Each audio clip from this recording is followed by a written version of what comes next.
ಹಾಗಾದ್ರೆ ಬೆನ್ನು ನೋವಲ್ಲಿ ಎಷ್ಟು ತರದ ಆಪರೇಷನ್ಗಳಿವೆ? ಬೆನ್ನು ಮೂಳೆಗೆ ಬೆನ್ನು ಸಂಬಂಧಪಟ್ಟಂತೆ.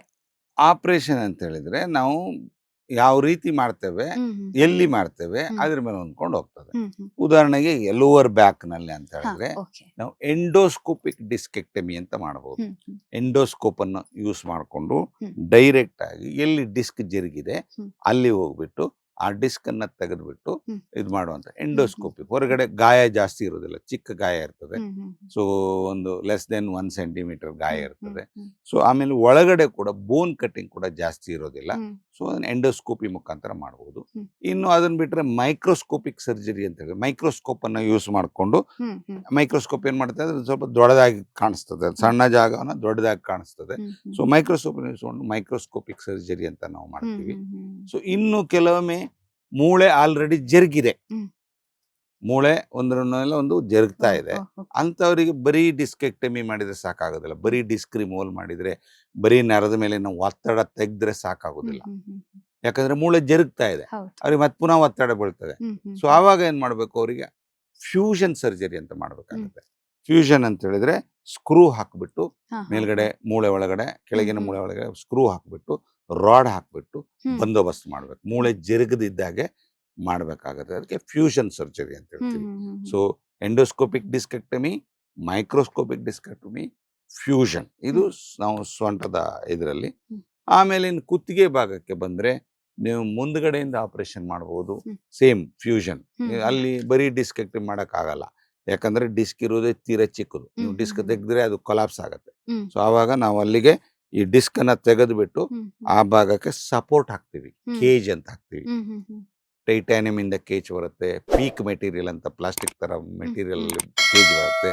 ಸೊ ಆ ಕೇಜ್ ಒಳಗಡೆ ಬೋನ್ ಗ್ರಾಫ್ಟ್ಸ್ ಅನ್ನು ಹಾಕಿಬಿಟ್ಟು ಅದನ್ನ ಈ ಈ ಒಂದು ಸ್ಪೇಸ್ ಅಲ್ಲಿ ಇಟ್ಬಿಡ್ತೀವಿ. Hmm. So anterior cervical discectomy and fusion, ACDF ಅಂತ ಹೇಳ್ತೀವಿ. ಹ್ಮ್, ಹ್ಮ್, ಅಂದ್ರೆ ಮುಂದ್ಗಡೆಯಿಂದ ಹೋಗ್ಬಿಟ್ಟು ಡಿಸ್ಕ್ ಅನ್ನ ತೆಗೆದ್ಬಿಟ್ಟು ಆ ಡಿಸ್ಕಿನ ಭಾಗದಲ್ಲಿ ಸಪೋರ್ಟ್ ಹಾಕಿಬಿಟ್ಟು ಹ್ಮ್, ಹ್ಮ್. ಅದ್ರ ಮೇಲೆ ಪ್ಲೇಟ್ ಹಾಕಿ ಸ್ಕ್ರೂ ಹಾಕಿ ಬಂದೋಬಸ್ತ್ ಮಾಡಿದ್ರೆ ಹಾ. ನಾವು ಅದಕ್ಕೆ ACDF ಅಂತ ಹೇಳ್ತೀವಿ. ಹ್ಮ್, ಹ್ಮ್, ಕೆಲವೊಮ್ಮೆ ಕಾರ್ಪೆಕ್ಟಮಿ ಅಂತ ಹೇಳ್ತೀವಿ. ಕಾರ್ಪೆಕ್ಟಮಿ ಅಂತ ಹೇಳಿದ್ರೆ ಅಕ್ಕಪಕ್ಕದ ಡಿಸ್ಕ್ಗಳೆಲ್ಲ ವೀಕ್ ಆಗಿದ್ದಾವೆ, ಹ್ಮ್. ನರದ ಮೇಲೆ ಜಾಸ್ತಿ ಪ್ರೆಷರ್ ಇದೆ. ಹ್ಮ್, ಹ್ಮ್. ಅಂತ ಸಂದರ್ಭದಲ್ಲಿ ಮೇಲಿನ ಡಿಸ್ಕು, ಕೆಳಗಿನ ಡಿಸ್ಕು, ಆ ಮಧ್ಯದ ಮೂಳೆ ಇದಿಷ್ಟನ್ನು ತೆಗೆದು ಬಿಡ್ತೀವಿ. ಇಲ್ಲಿಂದ ಇಲ್ಲಿವರೆಗೂ ಕಟ್ ಮಾಡಿ ನರ್ವನ್ನ ಫ್ರೀ ಮಾಡಿ ಆಮೇಲೆ ಇಲ್ಲಿಂದ ಇಲ್ಲಿಗೆ ಮೆಶ್ ಕೇಜ್ ಅಂತ ಹಾಕ್ತೀವಿ. ಕೇಜ್ ಅಂದ್ರೆ ಅಲ್ಲಿ ಸಪೋರ್ಟ್, ಹ್ಮ್, ಹ್ಮ್, ಮೆಶ್ ಅಂದ್ರೆ ಬಲೆ, ಹ್ಮ್, ಹ್ಮ್. ಬಲೆ ತರ ಇರ್ತದೆ ಅದು. ಓ, ಸೊ ಆ ತರದ್ದು ಒಂದು ಸಪೋರ್ಟ್ ಅನ್ನ ಬೋನ್ ಗ್ರಾಫ್ಟ್ಸ್ ಹಾಕಿ ಅದ್ರೊಳಗಡೆ ಹ್ಮ್, ಸೊ ಇಲ್ಲಿಂದ ಇಲ್ಲಿಗೆ ಬ್ರಿಡ್ಜ್ ಕಟ್ತೀವಿ. ಹ್ಮ್, ಬ್ರಿಡ್ಜ್ ಕಟ್ಬಿಟ್ಟು ಅದ್ರ ಮೇಲೆ ಪ್ಲೇಟ್ ಇಟ್ಬಿಟ್ಟು ಸ್ಕ್ರೂ ಹಾಕ್ಬಿಟ್ಟು ಹ್ಮ್. ಬಂದೋಬಸ್ತ್ ಮಾಡ್ತೀವಿ. ಹ್ಮ್. ಅದಕ್ಕೆ ಕಾರ್ಪೆಕ್ಟಮಿ ಮತ್ತೆ ಫ್ಯೂಷನ್ ಅಂತ ಹೇಳ್ತೀವಿ. ಆಮೇಲೆ ಹಿಂದ್ಗಡೆಯಿಂದ ಆಪರೇಷನ್ ಮಾಡಿದ್ರೆ ಹಿಂದ್ಗಡೆಯಿಂದ ಈ ಲ್ಯಾಮಿನೆಕ್ಟಮಿ ಮಾಡ್ತೀವಿ. ನರದನ್ನ ಹ್ಮ್. ಕಟ್ ಮಾಡಿಬಿಟ್ಟು, ಹ್ಮ್. ಯಾವ್ದು ಮೂಳೆನ ಕಟ್ ಮಾಡಿಬಿಟ್ಟು ಹ್ಮ್. ನರನ ಫ್ರೀ ಮಾಡ್ತೀವಿ. ಆಮೇಲೆ ಪಕ್ಕದಲ್ಲಿ ಇಲ್ಲಿ ಲ್ಯಾಟ್ರಲ್ ಮಾಸ್ ಅಂತ ಹ್ಮ್, ಇರುತ್ತೆ ಹ್ಮ್, ಮೂಳೆಯಲ್ಲಿ, ಅದ ಕೆಳಗೆ ಸ್ಕ್ರೂ ಹಾಕಿ ರಾಡ್ ಹಾಕಿ ಅದನ್ನ ಇದು ಮಾಡ್ತೀವಿ. ಸೊ ಮುಂದ್ಗಡೆಯಿಂದ ಆಪರೇಷನ್, ಕುತ್ತಿಗೆ ಭಾಗದಲ್ಲಿ ಮುಂದ್ಗಡೆಯಿಂದ ಆಪರೇಷನ್ ಮಾಡಬಹುದು ಹ್ಮ್, ಹ್ಮ್, ACDF ಅಥವಾ ಕಾರ್ಪೆಕ್ಟಮಿ ಅಂಡ್ ಫ್ಯೂಷನ್. ಹ್ಮ್. ಹಿಂದ್ಗಡೆಯಿಂದ ಮಾಡಬಹುದು ಲ್ಯಾಮಿನೆಕ್ಟಮಿ, ಡಿಕಂಪ್ರೆಷನ್, ಸ್ಟೆಬಿಲೈಸೇಷನ್, ಆ ಥರ ಮಾಡಬಹುದು. ಹಾ. ಸೊ ಬೇರೆ ಬೇರೆ ರೀತಿ. ಆಮೇಲೆ ಥೊರಾಸಿಕ್ ಸ್ಪೈನ್ ಅಲ್ಲಿ ಕೂಡ ಹ್ಮ್, ಹ್ಮ್, ನಾವು ಡಿಸ್ಕ್ಗಳನ್ನ ತೆಗಿಬಹುದು, ಸ್ಕ್ರೂ ಹಾಕಬಹುದು, ಆ ಥರ ಬೇರೆ ಬೇರೆ ರೀತಿಯ ಬೇರೆ ಬೇರೆ ಆಪರೇಷನ್ ಮಾಡಬಹುದು. ಹ್ಮ್. ಆಮೇಲೆ ನಿನ್ನೆ ಅಷ್ಟೇ ನಾನೊಂದು ಕಾಕ್ಸಿಡೆಕ್ಟಮಿ ಅಂತ ಮಾಡಿದೆ. ಕಾಕ್ಸಿಡೆಕ್ಟಮಿ ಓಕೆ, ಅಂತ ಓಕೆ. ಅಂದ್ರೆ ಈ ಕಾಕ್ಸಿಕ್ಸ್ ಇರುತ್ತಲ್ಲ, ಹ್ಮ್, ಈ ಕೆಳಗಿನ ಮೂಳೆ, ಹ್ಮ್, ಹ್ಮ್. ಕೆಲವರು ಹಿಂಗೆ ಕೂತ್ ಬಿಡ್ತಾರೆ. ಹಾ. ಕೂತಿನ ಪೊಸಿಷನ್ ಅಲ್ಲಿ ಮೆಟ್ಲಲ್ಲಿ ಬೀಳುವಂತ ಚಾನ್ಸಸ್ ಹೌದು, ಇರುತ್ತೆ. ಹಾ, ಹಾ. ಸೊ ಆವಾಗ ಈ ಕಾಕ್ಸಿಕ್ಸ್ ಮೂಳೆ ಇದೆಯಲ್ಲ, ಹ್ಮ್, ಹ್ಮ್, ಹ್ಮ್. ಈ ಕಿರು ಮೂಳೆ, ಈ ಲಾಸ್ಟ್ ಮೂಳೆ ನಮ್ಗೆ ಈ ಯಾವುದು ಅತಿಯ ಸ್ಪೈನಿನ ಹ್ಮ್, ಅತಿ ಹ್ಮ್, ಕೆಳಗಡೆ ಹ್ಮ್, ಸಿಗುವಂತ ಈ ಮೂಳೆ ಉಂಟಲ್ಲ, ಹ್ಮ್. ಅದಕ್ಕೆ ಏಟಾಗಿ, ಈ ಜಾಯಿಂಟ್ಗೆ ಏಟಾಗಿ ಹಾ. ಕೆಲವೊಮ್ಮೆ ಅದು ಹೀಲ್ ಆಗುತ್ತೆ. ಕೆಲವೊಮ್ಮೆ ಹೀಲ್ ಆಗದಿದ್ದಾಗ ಏನಾಗುತ್ತೆ, ಪ್ರತಿ ಸರಿ ಅವ್ರು ಕೂತ್ಕೊಂಡಾಗ ಈ ಮೂಳೆ ಮೇಲೆ ಕೂತ್ಕೊಳ್ತಾರೆ, ಹ್ಮ್, ಪೇನ್ ಬರ್ತಾ ಹ್ಮ್, ಇರುತ್ತೆ. ಹ್ಮ್, ಹ್ಮ್. ಈ ಮೂಳೆಗೆ ಇದು ಯೂಸ್ಲೆಸ್ ಮೂಳೆ. ನಮ್ಮ ದೇಹದಲ್ಲಿ ಯಾವ್ದಾದ್ರು ಒಂದು ಯೂಸ್ಲೆಸ್ ಇದೆ ಅಂದ್ರೆ ಒಂದು ಇದು, ಇನ್ನೊಂದು ಅಪೆಂಡಿಕ್ಸು. ಹ್ಮ್, ಹ್ಮ್. ಗೊತ್ತಾಯ್ತಾ? ಯೂಸ್ ಇಲ್ವಾ ಅದು? ಅಪೆಂಡಿಕ್ಸಿಗೂ ಓಕೆ. ಏನ್ ಕೆಲಸ ಇಲ್ಲ, ಹ್ಮ್, ಹ್ಮ್, ಸುಮ್ಮನೆ ತೊಂದರೆ ಕೊಡ್ಲಿಕ್ಕೆ ಸರ್ಜನಿಗಳಿಗೆ ಮಾತ್ರ ಯೂಸ್ ಇರೋದು. ಅದು ಹ್ಮ್, ಹ್ಮ್, ಹ್ಮ್. ಆಪರೇಷನ್ ಆಗುತ್ತೆ, ಅವರಿಗೆ ಇದಾಗುತ್ತೆ. ಹ್ಮ್. ಅದು ಬಿಟ್ರೆ ಹ್ಮ್, ಹ್ಮ್, ಬೇರೆಯವರಿಗೆ ಅದು ಯೂಸ್ ಇಲ್ಲ. ಹ್ಮ್, ಹ್ಮ್. ಸೊ ಈ ಕಾಕ್ಸಿಸ್ ಕೂಡ ಇದು ಬಾಲದ ಮೂಳೆ. ಆಕ್ಚುಲಿ ನಾವು ಮಂಗನಿಂದ ಮಾನವ ಅಂತ ಹೇಳ್ತೀವಿ. ಬಾಲ ಇದ್ರೆ ಇದೇ ದೊಡ್ಡದು, ಹ್ಮ್ ಹ್ಮ್ ಬಾಲದಲ್ಲಿ ಇದೇ ಮೂಳೆ ಇರೋದು. ಹ್ಮ್ ಹ್ಮ್ ಸೊ ಆ ಬಾಲ ಗಿಡ್ಡ ಆಗಿ ಇಷ್ಟುದ್ದ ಬಾಲ ಉಳ್ಕೊಂಡಿದೆ ಈಗ. ಹ್ಮ್. ಬಟ್ ಬಾಲ ಇಲ್ಲ, ಹ್ಮ್. ಒಳಗಡೆ ಮೂಳೆ ಉಳ್ಕೊಂಡಿದೆ. ಹ್ಮ್. ಸೊ ಅದು ಈ ತರ ಪ್ರಾಬ್ಲಮ್ ಕೊಡ್ಲಿಕ್ಕೆ ಮಾತ್ರ ಉಳ್ಕೊಂಡಿದೆ. ಹ್ಮ್ ಹ್ಮ್ ಅದಕ್ಕೆ ಏನು ಕೆಲಸ ಇಲ್ಲ, ಅಲ್ಲಿ ಯಾವ ನರಗಳು ಇಲ್ಲ. ಸೊ ಅವಾಗ ನಾವು ಕೆಲವೊಮ್ಮೆ ಅದು ಪೇನ್ ಕಿಲ್ಲರಲ್ಲಿ ಕಡಿಮೆ ಆಗಲಿಲ್ಲ, ಹ್ಮ್ ಹ್ಮ್ ಹ್ಮ್ ಕ್ರಾನಿಕ್ ಪೇನ್ ಆಗ್ತಾ ಇದೆ ಅಂದಾಗ ಚಿಕ್ಕದೊಂದು ಆಪರೇಷನ್ ಮಾಡಿಬಿಟ್ಟು ಇದನ್ನ ಕಟ್ ಮಾಡಿ ತೆಗೆದ್ಬಿಡ್ತೀವಿ. ಕಾಕ್ಸಿಜೆಕ್ಟಮಿ ಅಂತ ಹೇಳ್ತೇವೆ. ನಿನ್ನೆ ಅಷ್ಟೇ ನಾನು ಇಂಥ ಒಂದು ಆಪರೇಷನ್ ಮಾಡಿದ್ದೀನಿ. ಸೊ ಆ ಥರ ಅಪರೂಪಕ್ಕೆ ಮಾಡ್ತೀವಿ, ತುಂಬ ಇದಲ್ಲ. ಹ್ಮ್. ಸೊ ಈ ಥರ ಕಾಕ್ಸಿಜೆಕ್ಟಮಿ ಅಂತ ಕಾಕ್ಸಿಕ್ಸನ್ನು ತೆಗೆಯುವಂಥದ್ದು. ಸೊ ಈ ರೀತಿ ನಾವು ಬೇರೆ ಬೇರೆ ಭಾಗದಲ್ಲಿ ಬೇರೆ ಬೇರೆ ರೀತಿಯ ಸರ್ಜರಿ ಮಾಡ್ಬೋದು. ಹ್ಮ್ ಆಮೇಲೆ ಇನ್ನು ಮೂಳೆ ಕೆಲವೊಮ್ಮೆ ಫ್ರ್ಯಾಕ್ಚರ್ ಆದಾಗ ಏಜ್ ಆಗಿರುತ್ತೆ, ಹ್ಮ್ 70-80 ಆಗಿರುತ್ತೆ. ಸೊ ಒಂದೇ ಒಂದು ಮೂಳೆ ಫ್ರ್ಯಾಕ್ಚರ್ ಆಗಿರುತ್ತೆ. ಸೊ ಉಳಿದ ಮೂಳೆಗಳೇನು ನರದ ಮೇಲೆ ಯಾವುದೇ ರೀತಿ ಪ್ರೆಷರ್ ಇರುವುದಿಲ್ಲ. ಅಂಥ ಸಂದರ್ಭದಲ್ಲಿ ಮೂಳೆ ಪೇಯ್ನ್ ಕಡಿಮೆ ಮಾಡಲಿಕ್ಕೆ ಹ್ಮ್. ನಾವೇನು ಮಾಡ್ತೀವಿ, ಒಂದು ಪಿನ್ ಇದು ಹಾಕಿಬಿಟ್ಟು, ಒಂದು ನೀಡ್ಲ್ ಹಾಕಿಬಿಟ್ಟು ಹ್ಮ್. ಒಳಗಡೆ ಬೋನ್ ಸಿಮೆಂಟನ್ನು ತುಂಬಿಡ್ತೀವಿ. ಹ್ಮ್ ಹ್ಮ್ ಹ್ಮ್ ಬೋನ್ ಸಿಮೆಂಟನ್ನು ತುಂಬಿಡ್ತೀವಿ. ಬೋನ್ ಸಿಮೆಂಟ್ ಅಂತಾನೆ ಬರುತ್ತಾ? ಬೋನ್ ಸಿಮೆಂಟ್, Okay. ಸಿಮೆಂಟ್ ಬೋನಿಗೆ ಹಾಕುವಂಥದ್ದು ಸಪರೇಟ್ ಸಿಮೆಂಟ್ಗಳು ಬರ್ತದೆ. ಹ್ಮ್ ಸೊ ಅದನ್ನ ತುಂಬುತ್ತೀವಿ. ಹ್ಮ್ ಸೊ ಅವಾಗ ಏನಾಗುತ್ತೆ, ಮಲ್ಟಿಪಲ್ ಫ್ರ್ಯಾಕ್ಚರ್ಸ್ ಇದ್ದು ಪೇಯ್ನ್ ಬರ್ತಾ ಇರ್ತದಲ್ಲ, ಅದಕ್ಕೆ ಸಿಮೆಂಟ್ ತುಂಬಿದಾಗ ಹ್ಮ್ ಅವೆಲ್ಲ ಒಟ್ಟು ಒಂದು ಮಾಸ್ ಆಗ್ಬಿಡುತ್ತೆ. ಆವಾಗ ಪೇಯ್ನ್ ಕಡಿಮೆ ಆಗುತ್ತೆ. ಹ್ಮ್ ಸೊ ಹ್ಮ್ ಅದಕ್ಕೆ ನಾವು ವರ್ಟೆಬ್ರೋಪ್ಲಾಸ್ಟಿ ಅಂತ ಹೇಳ್ತೀವಿ, ಟೈಪೋಪ್ಲಾಸ್ಟಿ ಅಂತ ಹೇಳ್ತೀವಿ. ಆ ಥರ ಬೇರೆ ಬೇರೆ ರೀತಿಯ ಸರ್ಜರಿಗಳು ಹ್ಮ್ ನಾವು ಸ್ಪೈನ್ ಸರ್ಜರಿಯಲ್ಲಿ ಮಾಡ್ತಾ ಇದ್ದೀವಿ. ಈಗ ಆ, ತಾಯ್ತನ ಆದ್ಮೇಲೆ ಅಂದ್ರೆ ಡೆಲಿವರಿ ಆದ್ಮೇಲೆ ಒಂದು ಅವ್ರಿಗೆ ಎಲ್ಲ ಕ್ಯೂರ್ ಆದ್ಮೇಲೆ ಬರುತ್ತಲ್ವಾ ಬ್ಯಾಕ್ ಪೈನು, ಅದಕ್ಕೆ ಏನ್ ಕಾರಣ ಇರ್ಬೋದು? ಸಾಧಾರಣವಾಗಿ ತಾಯ್ತನ ಆದಮೇಲೆ ನಾರ್ಮಲ್ ಡೆಲಿವರಿ ಇರ್ಬೋದು, ಸಿಸೇರಿಯನ್ Cesarean. ಇರ್ಬೋದು, ಅಂಥ ಸಂದರ್ಭದಲ್ಲಿ ಬ್ಯಾಕ್ ಪೇನ್ ಬರುತ್ತೆ. ಯಾಕೆ ಅಂತ ಹೇಳಿದ್ರೆ ಬಾಡಿ ಒಂದು ರೀತಿಯಲ್ಲಿ ಬ್ಯಾಲೆನ್ಸ್ ಮಾಡ್ಕೊಂಡು ಹೋಗ್ತಾ ಇರತ್ತೆ. ಹ್ಮ್ ಹ್ಮ್ ಅದು ಬಾಡಿ ಮಾಂಸಖಂಡಗಳೆಲ್ಲ ಹ್ಮ್. ಬ್ಯಾಲೆನ್ಸ್ ಮಾಡ್ಕೊಂಡು ಹ್ಮ್. ಈ ಇದು ಆದಾಗ ಡೆಲಿವರಿ ಆದಮೇಲೆ ಹ್ಮ್ ಅಥವಾ ಹ್ಮ್ ಸಿಸೇರಿಯನ್ ಆದಮೇಲೆ ಹ್ಮ್ ನಾವು ಅಗತ್ಯಕ್ಕಿಂತ ಜಾಸ್ತಿ ರೆಸ್ಟ್ ಕೊಟ್ಬಿಡ್ತೀವಿ. ಹ್ಮ್ ಹ್ಮ್ ಹ್ಮ್ ಡೆಲಿವರಿ ಆಗಿದೆಪ್ಪ ಇತ್ತೀಚೆಗೆ, ಏನು ಮಾಡಬಾರ್ದು ಹಂಗೆ ಅಂತ ಹ್ಮ್ ಹೇಳ್ಕೊಂಡು ಹ್ಮ್ ಹ್ಮ್ ಮನೆಯವರೆಲ್ಲ ಹೇಳ್ಬಿಡ್ತಾರೆ. ಹ್ಮ್. ಅವ್ರು ಏನು ಆಕ್ಟಿವಿಟಿ ಮಾಡೋದಿಲ್ಲ. ಹ್ಮ್ ಹ್ಮ್ ಆಕ್ಟಿವಿಟಿ ಮಾಡದಿದ್ದಾಗ ನಾನು ಹೇಳಿದಾಗ ಮಸಲ್ ವೀಕ್ ಆಗ್ಬಿಡ್ತವೆ. ಹ್ಮ್ ಹ್ಮ್ ಸೊ ಮಸಲ್ ವೀಕ್ ಆದಾಗ ಪೇನ್ ಬರ್ತದೆ. ಓಕೆ. ಸೊ ಹಾಗಾಗಿ ಸಿಸೇರಿಯನ್ ಆದರೆ ಆಪರೇಷನ್ ಆಗಲಿಕ್ಕೆ, ಗಾಯ ಆಗಿ ವಾಸಿ ಆಗಲಿಕ್ಕೆ 2-3 ವಾರ ಬೇಕು. ಹ್ಮ್ ಅದ್ರ ನಂತರ ಜಾಸ್ತಿ ಏನೂ ಬೇಕಾಗೋದಿಲ್ಲ. ಹ್ಮ್. ತಿಂಗಳುಗಟ್ಟಲೆ ರೆಸ್ಟ್ ತಗೊಳ್ತಾರೆ, ವರ್ಷಗಟ್ಟಲೆ ರೆಸ್ಟ್ ತಗೊಳ್ತಾರೆ. ಆವಾಗ ಮಾಂಸಖಂಡಗಳು ವೀಕ್ ಆಗ್ತವೆ. ಹ್ಮ್ ಸೊ ಮಾಂಸಖಂಡಗಳು ವೀಕ್ ಆದಾಗ ಬ್ಯಾಲೆನ್ಸ್ ತಪ್ಪಿ ಹೋಗ್ತದೆ, ಪೇನ್ ಶುರು ಆಗ್ತದೆ. ಹ್ಮ್ ಹಾಗಾಗಿ ಇಟ್ ಈಸ್ ಲೈಕ್ ಎಷ್ಟು ರೆಸ್ಟ್ ಕೊಡಬೇಕು ಅಷ್ಟೇ ಕೊಡಬೇಕು. ರೆಸ್ಟು ಕೂಡ ಮಿತಿಗಿಂತ ಜಾಸ್ತಿ ಆದರೆ ಅದು ತೊಂದರೆನೆ.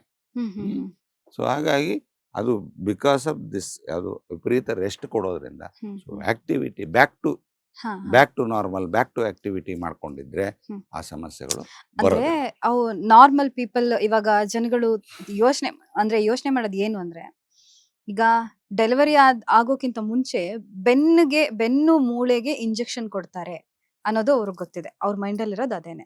ಈಗ ನಾನು ಎಲ್ಲೇ ಕೇಳ್ಪಟ್ಟಿದ್ರು ಕೂಡ ನನಗೆ ಅದನ್ನೇ ಗೊತ್ತಿರೋದು.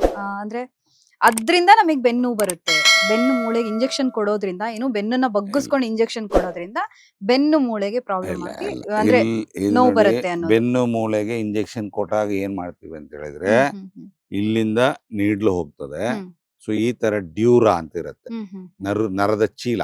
ಹ್ಮ್. ಅದ್ರೊಳಗಡೆ ನರಗಳಿರ್ತವೆ, ನೀರಿರ್ತದೆ. ಹ್ಮ್ ಹ್ಮ್ CSF ಅಂತ ಹೇಳಿದ್ವಿ, ಸೆರೆಬ್ರೋ ಸ್ಪೈನಲ್ ಫ್ಲೂಯಿಡ್, ಹ್ಮ್. ಅದಿರುತ್ತೆ. ಸೊ ನೀಡ್ಲು ಹಾಕಿ ಈ ಚೀಲನ ಜಸ್ಟ್ ಚೂತು ಮಾಡಿದ್ರು. ಅದು ಎಷ್ಟು ಚಿಕ್ಕ ನೀಡ್ಲು ಅದು, ಹ್ಮ್.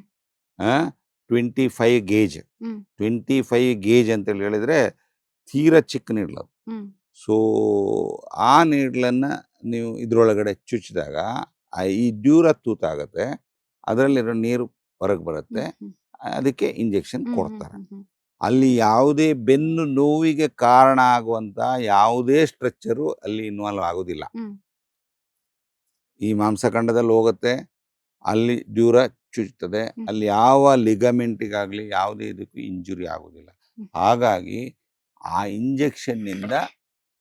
ಇಂಜೆಕ್ಷನ್ನು ಅದು ಸುಮ್ಮನೆ, ಅದು ಕೆಲವೊಮ್ಮೆ ಯಾವುದು ಅಪವಾದ ತಗೊಳ್ಳಿಕ್ಕೆ ಕೆಲವರು ಇರ್ತಾರಲ್ಲ, ಹಂಗೆ ಆ ಇಂಜೆಕ್ಷನ್ನು ಅಪವಾದ ತಗೊಳ್ತದೆ ಅಷ್ಟೇ ಬಿಟ್ಟರೆ ಹ್ಮ್ ಹ್ಮ್ ಹ್ಮ್ ಅದರಿಂದಾಗಿ ಬ್ಯಾಕ್ ಪೇನ್ ಅಲ್ಲ. ಹ್ಮ್ ಹ್ಮ್ ಹ್ಮ್ ಬಟ್ ಅದು ಏನಂತ ಹೇಳಿದ್ರೆ ಹುಣಸೆ ಹಣ್ಣು ಬೀಳ್ಲಿಕ್ಕೂ ಹುಲಿ ಸಾಯ್ಲಿಕ್ಕೂ ಕರೆಕ್ಟ್ ಆಯ್ತು ಅಂತ ಹೇಳಿ.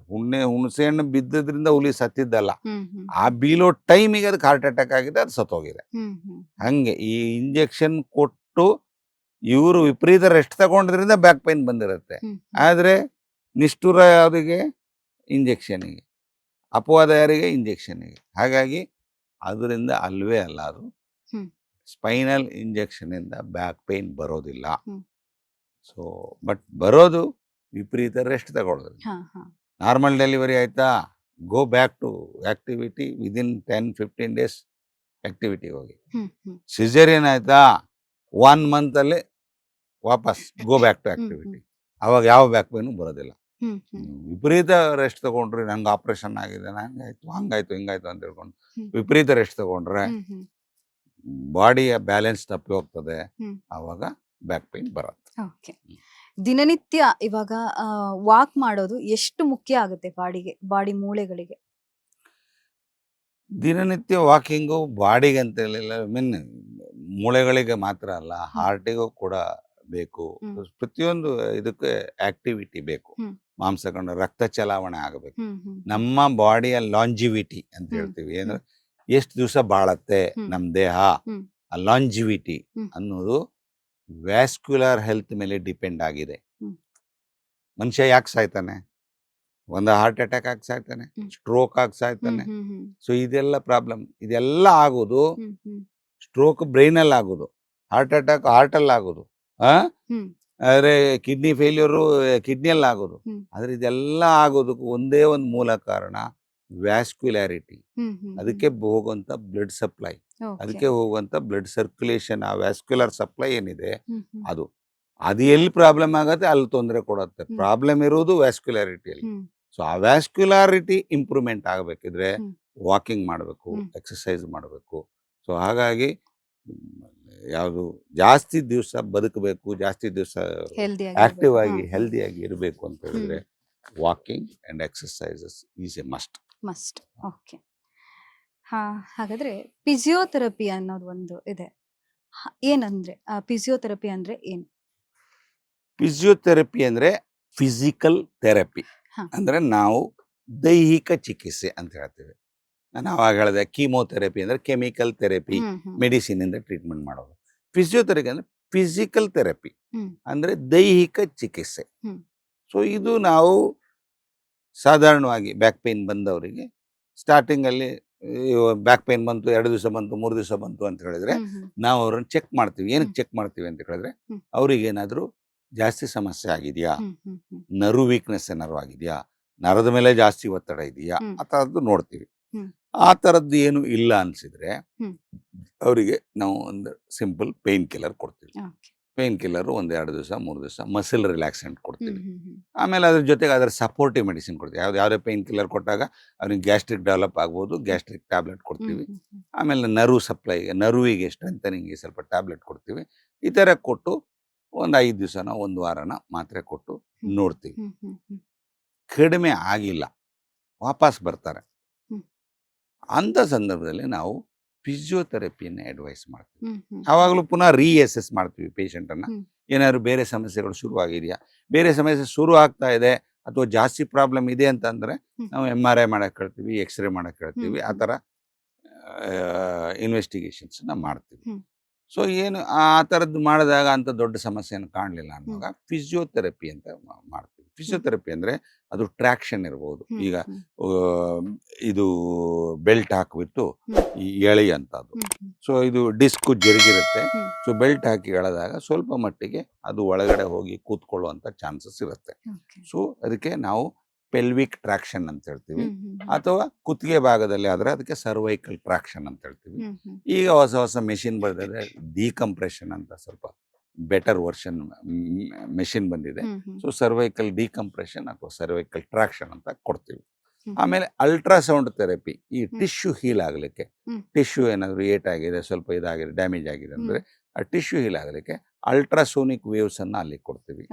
ಇಲ್ಲ ಅಂದರೆ ಲೇಸರ್ ವೇವ್ಸ್ ಅನ್ನು ಕೊಡ್ತೀವಿ.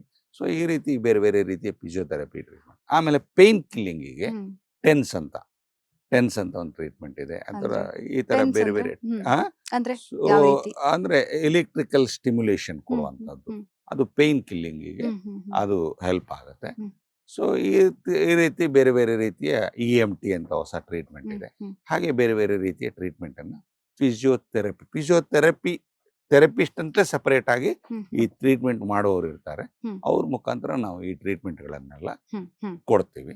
ಸೊ ಹೌದು. ಅದು ಸ್ವಲ್ಪ ಜನರಿಗೆ ಬರೀ ಟ್ಯಾಬ್ಲೆಟ್ಸ್ ಅಲ್ಲಿ ವಾಸಿ ಆಗುತ್ತೆ. ಹ್ಮ್ ಇನ್ನು ಸ್ವಲ್ಪ ಜನರಿಗೆ ಟ್ಯಾಬ್ಲೆಟ್ಸ್ ಪ್ಲಸ್ ಫಿಸಿಯೋಥೆರಪಿಲಿ ಹ್ಮ್ ಜಾಸ್ತಿ ಹ್ಮ್ ಆಗುತ್ತೆ, ಹ್ಮ್ ಕಮ್ಮಿ ಆಗುತ್ತೆ. ಸೊ ಇನ್ನೂ ಕಡಿಮೆ ಆಗದಿದ್ದವರಿಗೆ then we take them for surgery. Chronic pain ಆಗಿರುತ್ತೆ. ಹ್ಮ್ ಹ್ಮ್ ಹ್ಮ್ ಬ್ಯಾಕ್ ಪೇಯ್ನು ಯಾವಾಗ 3 ತಿಂಗಳಿಗಿಂತ ಜಾಸ್ತಿ ಹೋಗ್ತದೋ ಹ್ಮ್ ಅದು ಅನ್ಲೆಸ್ ನಾವು ಅದನ್ನ ಕರೆಕ್ಟಾಗಿ ಇಂಟರ್ವ್ಯೂನ್ ಮಾಡಲಿಲ್ಲ ಅಂದರೆ ಹ್ಮ್ ಹ್ಮ್ ಅದು ಕ್ರಾನಿಕ್ ಪೇಯ್ನ್ ಆಗುತ್ತೆ. ಸೊ ಹ್ಮ್ ಅದನ್ನು ಅವಾಯ್ಡ್ ಮಾಡೋಕ್ಕೆ ಹ್ಮ್ ಹ್ಮ್ ಹ್ಮ್ ನಾವು ಇದನ್ನೆಲ್ಲ ಇನಿಷಿಯಲಿ ಕೊಡ್ತೀವಿ. ಕಡಿಮೆ ಆಗಲಿಲ್ಲ ಅಂದರೆ ಹ್ಮ್ ಆಪರೇಷನ್ ಬಗ್ಗೆ ಹ್ಮ್ ನಾವು ಅಡ್ವೈಸ್ ಮಾಡ್ತೀವಿ. ಓಕೆ. ಇವಾಗ ಬೆನ್ನೋವಿಗೆ ಆಪರೇಷನ್ ಮಾಡಿಸ್ಕೊಂಡ್ಬಿಟ್ರೆ ಏನಾಗ್ಬಿಡುತ್ತೋ, ಪ್ಯಾರಲೈಸಿಸ್ ಆಗ್ಬಿಡುತ್ತೋ ಅನ್ನುವಂಥ ಭಯ ಕಾಡ್ತಾ ಇರುತ್ತೆ ಜನರಿಗೆ. ಅಂದ್ರೆ ಅವ್ರಿಗೆ ಏನು ಗೊತ್ತಿರಲ್ಲ, ತಿಳುವಳಿಕೆ ಇರಲ್ಲ ಅಲ್ವಾ? ಸೊ ಏನ್ ಹೇಳ್ತೀರಾ ಅಂಥವ್ರಿಗೆ? ಈ ಬೆನ್ನು ಹುರಿಯ ಆಪರೇಷನ್ ಉಂಟಲ್ಲ, ಹ. ಈಗ ಸಾಧಾರಣ ಈಗ ಒಂದು 60-70 ವರ್ಷದಿಂದ ಶುರುವಾಗಿರ್ಬೋದು. ಹ್ಮ್ ಹ್ಮ್ ಮೊದಲು ಜಾಸ್ತಿ ಬೆನ್ನುರಿಗೆ ಆಪರೇಷನ್ ಮಾಡ್ತಿರ್ಲಿಲ್ಲ. ಹ್ಮ್ ಹ್ಮ್ ಹ್ಮ್ 60-70 ವರ್ಷದಿಂದ ಈಗ ಅದನ್ನ ಕೆಲವರು ಎಕ್ಸ್ಪರ್ಟ್ ಅಲ್ದಿದ್ದವರು ಮಾಡ್ಲಿಕ್ಕೆ ಶುರು ಮಾಡಿದ್ರು. ಹ್ಮ್ ಹ್ಮ್ ಬೆನ್ನು ಚೂರ್ಪಾರಿ ಎಲ್ಲೋ ಕಲ್ತ್ಕೊಂಡು ಆಪರೇಷನ್ ಮಾಡಿ ಎಕ್ಸ್ಪರ್ಟ್ ಹ್ಮ್ ಹ್ಮ್ ಹ್ಮ್ ಅಲ್ದಿದ್ದವರು ಮಾಡ್ಲಿಕ್ಕೆ ಶುರು ಮಾಡಿದ್ರು. ಓಕೆ. ಸೊ ಅದು ಮಾಡೋದ್ರಿಂದ ಕೆಲವರಿಗೆ ಡ್ಯಾಮೇಜ್ ಆಗಿದೆ. ಹ್ಮ್ ಹ್ಮ್ ಹ್ಮ್ ಹ್ಮ್ ತುಂಬಾ ಮೊದಲೆಲ್ಲ ಆಪರೇಷನ್ ಮಾಡಿಸ್ಕೊಂಡವರಿಗೆ ಪ್ಯಾರಲೈಸಿಸ್ ಆಗಿರುವಂಥದ್ದು ಅಂಥದ್ದೆಲ್ಲ ಆಗಿದೆ. ಹ್ಮ್. ಆದರೆ it is because of the lack of experience. ಹಾ ಹಾ ಹಾ ಕೆಲವೊಮ್ಮೆ Experience. ಅಪರೂಪಕ್ಕೆ ಕೆಲವೊಮ್ಮೆ ಏನು ಮಾಡೋಕ್ಕಾಗಲ್ಲ, ಹ್ಮ್. ಏನೋ ಕೆಲವು ಕಾಂಪ್ಲಿಕೇಶನ್ ಆಗುತ್ತೆ. But it is a very rare situation, 1 in 1000 hmm ಆ ಹ್ಮ್ ಥರ ಸಿಚುವೇಶನ್ ಅಲ್ಲಿ ಹ್ಮ್. ಕಾಂಪ್ಲಿಕೇಶನ್ಸ್ ಆಗ್ಬೋದು. Hmm. Otherwise spine surgery is as safe as any other surgery. Hmm hmm ಬೇರೆ ಯಾವುದೇ ಸರ್ಜರಿ ಅಷ್ಟೇ ಹ್ಮ್. ಇದು ಸೇಫು. ಹ್ಮ್. ಗೊತ್ತಾಯ್ತಾ? ಹ್ಮ್ ಸೊ ಹ್ಮ್ ಈಗ ಹೊಟ್ಟೆಗೆ ಆಪರೇಷನ್ ಮಾಡ್ತೀರಾ ಅಥವಾ ಬೇರೆ ಆಪರೇಷನ್ ಮಾಡ್ತೀರಾ ಅಷ್ಟೇ ಸೇಫು ಈ ಬೆನ್ನೂರಿ. ಬಟ್ ಎಕ್ಸ್ಪೀರಿಯನ್ಸ್ ಇರಬೇಕು. ಮಾಡೋ ಡಾಕ್ಟರ್ಗಳಿಗೆ ಎಕ್ಸ್ಪೀರಿಯನ್ಸ್. ಮೊದಲೆಲ್ಲ ಬರೀ ಆರ್ಥೋಪೆಡಿಕ್ ಸರ್ಜನ್ಸು ಇಲ್ಲ ನ್ಯೂರೋ ಸರ್ಜನ್ಸು ಆಪರೇಷನ್ ಮಾಡ್ತಿದ್ರು. ಹ್ಮ್ ಹ್ಮ್ ಸೊ ಎಲ್ಲ ಜೊತೆಗೆ ಅದನ್ನು ಮಾಡ್ತಿದ್ರು. ಹ್ಮ್. ಬೇರೆ ಮೂಳೆಗಳ ಜೊತೆಗೆ ಈ ಬೆನ್ನೂರಿನೂ ಟ್ರೀಟ್ಮೆಂಟ್ ಮಾಡ್ತಿದ್ರು. ಹಾ. ಯಾರು ಆರ್ಥೋಪೆಡಿಕ್ ಸರ್ಜನ್. ಹ್ಮ್ ಹ್ಮ್ ನ್ಯೂರೋ ಸರ್ಜನ್ ಮೆದುಳಿನ ಜೊತೆಗೆ ಇದನ್ನು ಟ್ರೀಟ್ಮೆಂಟ್ ಓಕೆ. ಮಾಡ್ತಿದ್ರು. ಆದರೆ ಈಗ ಡೆಡಿಕೇಟೆಡ್ ಸ್ಪೆಷಾಲಿಟಿ ಬಂದಿದೆ. ಹ್ಮ್ ಸ್ಪೈನ್ ಸರ್ಜನ್ ಅಂತ ನಾವೆಲ್ಲ ಸ್ಪೈನ್ ಸರ್ಜನ್ಸ್ ಅಂತ ಕರ್ಕೊಳ್ತೀವಿ. ಹ್ಮ್ ಹ್ಮ್ ಅಂತ ಹೇಳಿದ್ರೆ ಬೆನ್ನು ಹುರಿಗೆ ಟ್ರೀಟ್ಮೆಂಟ್ ಮಾಡೋರು, ಬೇರೆ ಹಾ. ಟ್ರೀಟ್ಮೆಂಟ್ ಮಾಡೋದಿಲ್ಲ. ಓಕೆ. ಬೆನ್ನು ಹುರಿಯನ್ನು ಟ್ರೀಟ್ಮೆಂಟ್ ಮಾಡೋದು. So speciality it counts. Hmm hmm ಯಾರೇ ಆಗಲಿ, ಈಗ ಒಂದು ವಜ್ರದ ವೆಂಡೋಲೆ ಮಾಡೋನೇ ಅವನೇ ಒಂದು ಎಕ್ಸ್ಪರ್ಟು, ಅವನು ಮಾಡಿದ್ರು. ಹೌದು. ಸಾಧಾರಣ ನಿಮ್ಮ ಅಕ್ಕಸಾಲಿಗೆ ಒಂದು ವಜ್ರದ ಬೆಂಡೋಲೆ ಮಾಡೋದಕ್ಕೂ ವ್ಯತ್ಯಾಸ ಇರ್ತದೆ ವ್ಯತ್ಯಾಸ ಇದೆ. ಅಲ್ವಾ? ಹ್ಮ್ ಹ್ಮ್ ಸೊ ಹಾಗಾಗಿ ಸೊ ಈಗ ಬೆನ್ನು ಸ್ಪೈನ್ ಸರ್ಜನ್ಸ್ ಅಂತ ಒಂದು separate category, spine surgery is a separate category. Hmm so spine surgeons ಮಾಡಿದಾಗ hmm so you can do special expertise, better treatment. So ಹಾಗಾಗಿ ಈಗ ಇದು ಸೇಫ್ ಆಗಿದೆ. ಓಕೆ. ಸೊ ಆ ಥರ ಹೆದರ್ಕೊಳ್ಳುವಂಥ ಅಗತ್ಯ ಇಲ್ಲ. ಹ್ಮ್ ಹ್ಮ್ ಹ್ಮ್ ಸೊ ಅಪರೂಪಕ್ಕೆ 1 in 1000 ಕೇಸಸಲ್ಲಿ ಕೆಲವೊಮ್ಮೆ ಕಾಂಪ್ಲಿಕೇಶನ್ ಆಗುವಂಥ ಹ್ಮ್ ಚಾನ್ಸಸ್ ಇರುತ್ತೆ. ಹ್ಮ್. ಅದು ಎಲ್ಲ ಸರ್ಜರಿಗಳಲ್ಲಿ ಇರುತ್ತೆ, ಬರೀ ಬ್ಯಾಕ್ ಪೈನ್ ಸರ್ಜರಿ ಅಲ್ಲ. ಹ್ಮ್. ಎಲ್ಲ ಸರ್ಜರಿ, ಹೊಟ್ಟೆ ಆಪರೇಷನ್ ಮಾಡ್ಕೊಂಡವರು ಕಾಂಪ್ಲಿಕೇಶನ್ ಆಗಿ ಡೆತ್ ಆದವರು ನಾವು ನೋಡಿದ್ದೀವಿ. ಹ್ಮ್ ಸೊ ಹ್ಮ್ ಹ್ಮ್ ಬೇರೆ ಬೇರೆ ಸಿಂಪಲ್ ಆಪರೇಷನ್ ಅಂತ ಹೇಳ್ಕೊಂಡು ಮಾಡ್ಕೊಂಡವ್ರು ಹ್ಮ್. ಅದು ಅಪರೂಪಕ್ಕೆ ಕಾಂಪ್ಲಿಕೇಶನ್ ಆಗೋದಿರುತ್ತೆ. ಹ್ಮ್. ಹಾಗೆ ಸ್ಪೈನ್ ಸರ್ಜರಿಯಲ್ಲಿ ಕಾಂಪ್ಲಿಕೇಶನ್ ಆಗ್ಬೋದು ಬಿಟ್ರೆ, hmm. Otherwise spine surgery is a safe surgery. Okay okay okay. ನೀವು ಆಗ್ಲೇ ಹೇಳಿದ್ರಿ ಆ, ಆ, ಏನು ಬೋನ್ಗಳಿಗೆ ಸ್ಕ್ರೂ ಹಾಕ್ಬಿಟ್ಟು ಏನು ರಾಡ್ ಫಿಕ್ಸ್ ಮಾಡ್ತೀವಿ ಅಂತ. ಆ ಥರ ರಾಡ್ ಫಿಕ್ಸ್ ಮಾಡಿದವಾಗ ಎಷ್ಟು ದಿನ ರೆಸ್ಟ್ ಬೇಕಾಗುತ್ತೆ ಅವ್ರಿಗೆ? ಅಂದ್ರೆ ಫ್ಲೆಕ್ಸಿಬಲ್ ಇರಲ್ಲ ಅಲ್ವಾ? ಸೊ ಇಲ್ಲ, ಹಾಗಾಗಿ ನಾವು ಎಷ್ಟರ ಮಟ್ಟಿಗೆ ರಾಡ್ ಹಾಕ್ತಿವಿ, ಹ್ಮ್ 1 ಲೆವೆಲಿಗೆ ಹಾಕ್ತಿವ, 2 ಲೆವೆಲಿಗೆ ಹಾಕ್ತಿವ, ಹ್ಮ್ 10 ಲೆವೆಲಿಗೆ ಹಾಕ್ತಿವ, ಹ್ಮ್ ಅದ್ರ ಹ್ಮ್ ಮೇಲೆ ಫ್ಲೆಕ್ಸಿಬಿಲಿಟಿ ಡಿಪೆಂಡ್ ಆಗುತ್ತೆ. ಹ್ಮ್ ಹ್ಮ್ ಹ್ಮ್ ಸಾಧಾರಣವಾಗಿ ನಾವು ಒಂದು ಲೆವೆಲಿಗೆ ಹಾಕ್ತಿವಿ. ಹ್ಮ್ ಹ್ಮ್ ಸಾಧಾರಣವಾಗಿ 1 ಲೆವೆಲ್ ಜರುಗಿದ್ರೆ 1 ಲೆವೆಲಿಗೆ ಹಾಕ್ತಿವಿ. ಹ್ಮ್ ಸೊ ಆವಾಗ ಫ್ಲೆಕ್ಸಿಬಿಲಿಟಿ ಜಾಸ್ತಿ ಪ್ರಾಬ್ಲಮ್ ಆಗಲ್ಲ. ಹ್ಮ್ ಒಂದು ಹ್ಮ್ 2% ಕಡಿಮೆ ಆಗ್ಬೋದು, ಅದು ಗೊತ್ತಾಗದೇ ಇರ್ಬೋದು ಹ್ಮ್ ಹ್ಮ್ ಪೇಷಂಟಿಗೆ. ಹ್ಮ್ ಸೊ ಫ್ಲೆಕ್ಸಿಬಿಲಿಟಿ ಪ್ರಾಬ್ಲಮ್ ಆಗಲ್ಲ ಆಫ್ಟರ್ ಸಿಂಗಲ್ ಲೆವೆಲ್. ಜಾಸ್ತಿ ಲೆವೆಲ್ ಮಾಡಿದಾಗ ಹ್ಮ್ ಫ್ಲೆಕ್ಸಿಬಿಲಿಟಿ ಡೆಫಿನೆಟ್ ಆಗಿ ಕಡಿಮೆ ಆಗುತ್ತೆ. ಕೆಲವೊಮ್ಮೆ ನಾವು ಈ ಎದೆಯ ಕೆಳಭಾಗದಿಂದ ಈ ಕೆಳಭಾಗದವರೆಗೆ ತೊರಕೋಲಂಬರ್ ಸ್ಪೈನ್, ತೊರಾಕ್ಸಿಕ್ ಸ್ಪೈನ್ ಇಂದ ಹಿಡಿದು ಹ್ಮ್. ಲಂಬೋ ಸೇಕ್ರಲ್ ಸ್ಪೈನ್ ವರೆಗೂ ಹ್ಮ್. ರಾಡ್ ಹಾಕ್ತಿವಿ. ಹ್ಮ್. ಅಂತವ್ರಿಗೆ ಫ್ಲೆಕ್ಸಿಬಿಲಿಟಿ ಹ್ಮ್. ಕಡಿಮೆ ಆಗಿ ಹಾಕ್ತಿವಿ. ಹ್ಮ್. ಅವಾಗ ನಾವು ಅಡ್ವಾಂಟೇಜ್ ಎಷ್ಟು ಡಿಸ್ಅಡ್ವಾಂಟೇಜ್ ಎಷ್ಟು ನೋಡಬೇಕು. ಫ್ಲೆಕ್ಸಿಬಿಲಿಟಿ ಕಡಿಮೆ ಆಗ್ತದೆ, that is A disadvantage. Advantage ಏನು, ಮೂಮೆಂಟ್ಸ್ ಇದು ಇದು ಇದಾಗುತ್ತೆ, ಯಾವುದು ಸ್ಟೆಬಿಲಿಟಿ ಜಾಸ್ತಿ ಸಿಗುತ್ತೆ, ಹ್ಮ್. ಪೇಯ್ನ್ ಕಡಿಮೆ ಆಗುತ್ತೆ. ಸೊ ಯಾವುದೇ ಒಂದು ಇದಕ್ಕೆ ರಿಸ್ಕ್ ಮತ್ತೆ ಅಡ್ವಾಂಟೇಜ್ ಅನ್ನ ನಾವು ವೇಯ್ ಮಾಡಬೇಕಾಗುತ್ತೆ. ಕೆಲವೊಮ್ಮೆ ಅಡ್ವಾಂಟೇಜ್ ಜಾಸ್ತಿ ಇದೆ, ರಿಸ್ಕ್ ಕಡಿಮೆ ಇದೆ, ಮೂಮೆಂಟು ಇಲ್ದಿದ್ರು ಪರವಾಗಿಲ್ಲ, ಸ್ಟೆಬಿಲಿಟಿ ಬೇಕು, ಪೇಯ್ನ್ ರಿಲೀಫ್ ಆಗಬೇಕು, ಅಂತ ಸಂದರ್ಭದಲ್ಲಿ ನಾವು ವಿ ಗೋ ಫಾರ್ ದ್ಯಾಟ್. ಇಷ್ಟೊತ್ತು ನಮ್ ಜೊತೆಗಿದ್ರು ಕುಡ್ಲಾಡಿ ಡಾಕ್ಟರ್ ಸುರೇಂದ್ರ ಶೆಟ್ಟಿ ಅವರು. ಬೆನ್ನು ನೋವಿಗೆ ಎಷ್ಟೆಲ್ಲ ಕಾರಣಗಳಿರುತ್ತೆ, ಬೆನ್ನು ನೋವು ಯಾವ ರೀತಿ ಬರುತ್ತೆ, ಅದಕ್ಕೆ ಯಾವ ರೀತಿ ಆಪರೇಷನ್ಗಳಿವೆ, ಪ್ರತಿಯೊಂದನ್ನು ತಿಳಿಸ್ಕೊಟ್ರು. ಇನ್ನೇನಾದ್ರೂ ನಿಮಗೆ ತಿಳ್ಕೊಬೇಕು ಅನ್ನೋ ಇದ್ರೆ, ಇನ್ನೇನಾದ್ರೂ ಪ್ರಾಬ್ಲಮ್ಗಳ ಬಗ್ಗೆ, ಮೂಳೆಗಳ ಬಗ್ಗೆ ತಿಳ್ಕೊಬೇಕು ಅಂತ ಅಂದ್ರೆ ನೀವು ಖಂಡಿತವಾಗಿಯೂ ಅವರನ್ನ ಕಾಂಟ್ಯಾಕ್ಟ್ ಕೂಡ ಮಾಡ್ಬೋದು. ನೋಡ್ತಾ ಇರಿ ಬಾಸ್ ಟಿವಿ ಕನ್ನಡ. ಲೇಟೆಸ್ಟ್ ಹಾಗೂ ಇಂಟ್ರೆಸ್ಟಿಂಗ್ ಸುದ್ದಿಗಳಿಗಾಗಿ ಬಾಸ್ ಟಿವಿ ಕನ್ನಡ ಚಾನೆಲ್ನ ಸಬ್ಸ್ಕ್ರೈಬ್ ಮಾಡಿ. ಹಾಗೆಯೇ ಬೆಲ್ ಐಕಾನ್ ಪ್ರೆಸ್ ಮಾಡಿ. ಇದರ ಜೊತೆಗೆ ಫೇಸ್ಬುಕ್, ಇನ್ಸ್ಟಾಗ್ರಾಮ್, ಎಕ್ಸ್ ನಲ್ಲೂ ಮಿಸ್ ಮಾಡದೆ ಫಾಲೋ ಮಾಡಿ.